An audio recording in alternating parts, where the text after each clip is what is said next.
We all know that the Hutts run the largest criminal empire in the galaxy, but how did they defend it? Well, when you're a massive slug species with little T-Rex arms that can barely reach your mouth, you get other people to actually do the construction work. The Hutts didn't work the shipyards themselves, but would turn to various off-world manufacturers for their ships. For the M3-A Scyk Interceptor, they had to turn to the Mandalorians. Right away you can tell by the design that it is from Mandel Motors. Just look at the similarities in the wings, and even the engine, compared to the Fang Fighter and Commerk class. But there was a huge obstacle that the Hutts and Mandos had to get around. A little something known as the Galactic Empire. This ship was commissioned shortly after the Clone Wars came to an end, during the time of the Empire's rise. Mandalore companies, including Mandel Motors, were all prohibited from producing any military-grade ships, vehicles, or weapons. So basically everything the Mandalorians loved to produce. This wrecked the Mandalorian economy, and had productions at a dead stop until an Imperial advisor was appointed to the board of Mandel Motors. This was something the Empire did to companies all around the galaxy, even to Republic heroes like Kuat Driveyards, the people who made the Star Destroyers that secured the Republic's victory during the Clone Wars. This advisor role was a power play to let companies know that they were essentially operating on the approval of Palpatine's agent.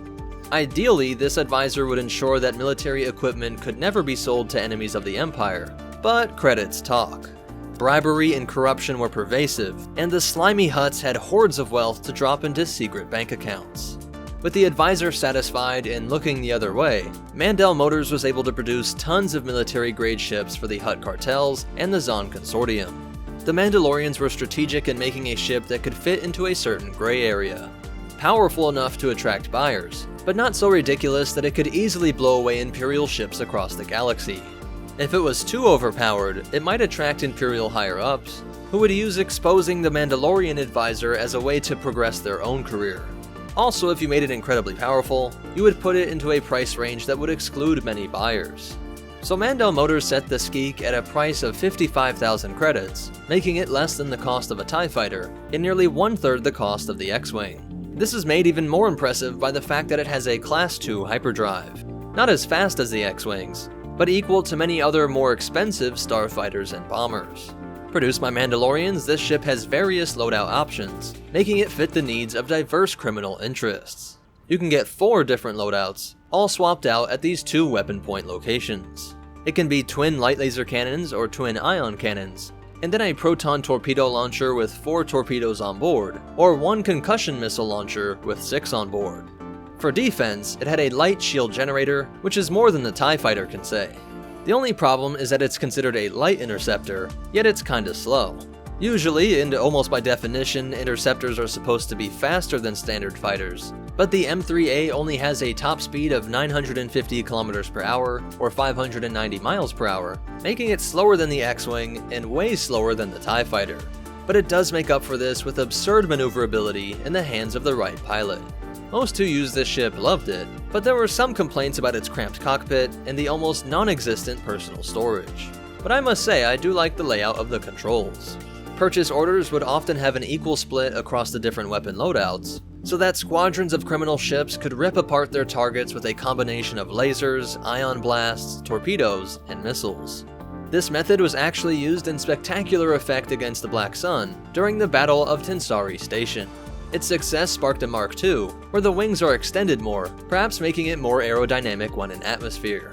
And then Mandel Motors followed this up with the G1 M4C Dune Lizard fighter, a medium-strength fighter that was twice the price but still cheaper than the competition, and was way more powerful, something that we'll cover in more detail in another video. But sadly, all good things come to an end, and if you already hate the Rebels, here's just one more reason. Once the Rebel Alliance started to grow, and really caught the attention of the Empire, Mandel Motors felt that it was time to close shop. I imagine this means around the year 3 BBY, definitely by the year 0 BBY. And perhaps the paid-off Imperial advisor felt that if these secret ships were ever discovered, it wouldn't just be seen as corruption. Now it might be seen as funneling fighters to the rebellion, and now your corruption case just became high treason. How many of these ships still fly around the galaxy is unknown, but their reputation lives on. So that's it for the M3-A Scyk Interceptor, but you definitely want to hear these cool facts and behind the scenes stuff. This ship was first introduced in the game Star Wars Galaxies Jump the Lightspeed back in 2004.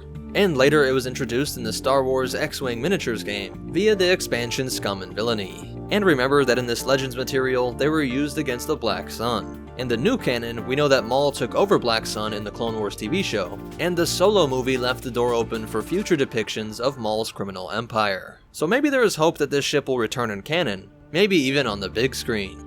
If you want to connect with us, help support this channel, or get your own copies of the reference material used to make this video, be sure to check out the links in the description. Special shout out to our supporters over on Patreon. But most important of all, remember, never catch a treason charge when your Emperor shoots lightning out of his hands.